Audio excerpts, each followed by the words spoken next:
Bear, and I'm 11 years old. I came here today to talk about what's wrong with our food system.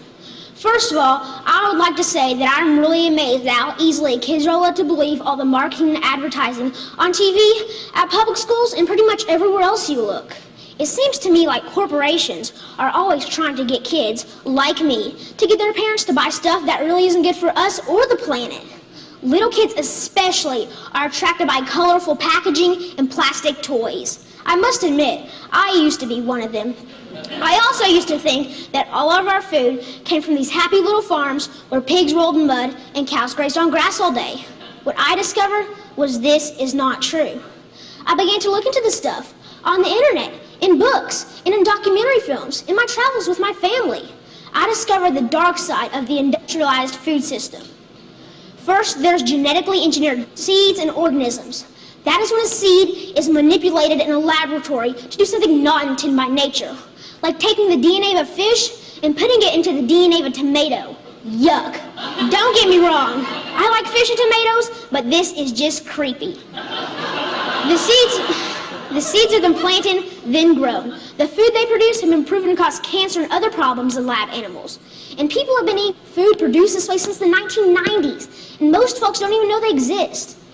Did you know rats that genetically engineered corn had developed signs of liver and kidney toxicity? These include kidney inflammation and lesions and increased kidney weight.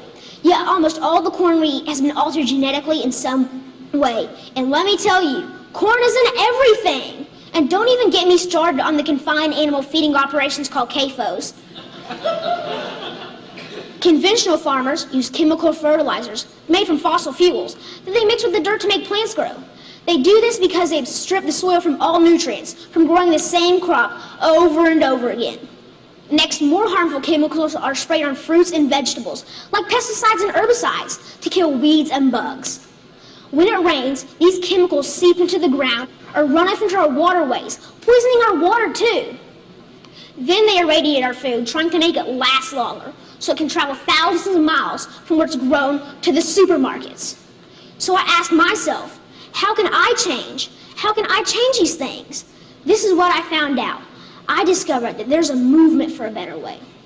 Now, a while back, I wanted to be an NFL football player. I decided that I'd rather be an organic farmer instead. That way...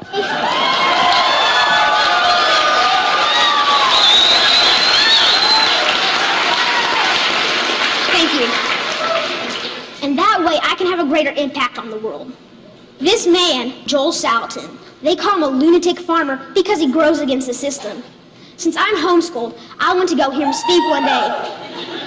This man, this lunatic farmer, doesn't use any pesticides, herbicides, or genetically modified seeds. And so for that, he's called crazy by the system. I want you to know that we can all make a difference by making different choices, by buying our food directly from local farmers or neighbors who we know in real life. Some people say organic or local food is more expensive, but is it really? With all these things I've been learning about the food system, it seems to me that we can either pay the farmer or we can pay the hospital. I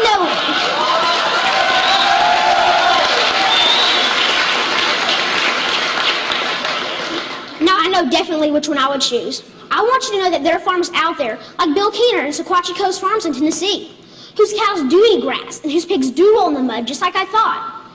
Sometimes I go to Bill's farm and volunteer so I can see up close and personal where the meat I eat comes from. I want you to know that I believe kids will eat fresh vegetables and good food if they know more about it and where it really comes from. I want you to know that there are farmers markets in every community popping up. I want you to know that me and my brother and sister actually like eating baked kale chips. I try to share this everywhere I go.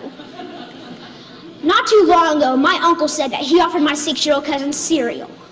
He asked if he wanted organic toasted O's or the sugar-coated flakes. You know, the one with the big striped cartoon character on the front. My little cousin told his dad that he would rather have the organic toasted O cereal because Burke said he shouldn't eat sparkly cereal.